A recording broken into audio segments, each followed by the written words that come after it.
कलबल करुछि सालंदी बन्या भद्रक जिले में प्रभावित बैतरणी नदीर जलस्तर ह्रास पाउथबा बेले सालंदी नदी में बन्या प्रकोप देखा देछि। सालंदी नदीर उपरमुंड हदगढ़ जल भंडार जल छाड़ा जो सालंदी नदीर निम्न अववाहिकार बन्या परिस्थिति उपजिछि। भद्रक ब्लॉक बेंताल खंडतडा और आखपाख पंचायत रे बन्या जल पशिछि। फल 50 रु अधिक परिवार पानी घेर रही।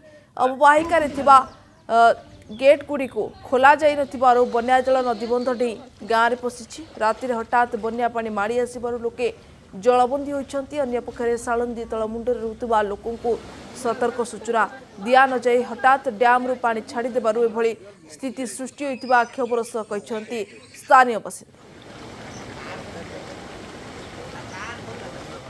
6 नंबर वार्ड रही पानी बन्या परिचित बर्तमान पानी सब डुबुडुबु होती आ लगातार वर्षा 4-5 दिन तो बिल बाड़ी सब पानी बर्तमान डुबुडुबु होती धान फान सब तला फला नष्ट हो भल मंद प्रशासन भी कहपर्यंत आसीना क्या खब चाष 2 एकर खंडे आंबर होती अलग लोक भी जमी चाष किसी नष्ट होती 6-7 एकर खंडे जमी एपटे आम नष्ट होती पानी भी भरातर पानी बर्तमान डुबुडुबु अवस्था अच्छा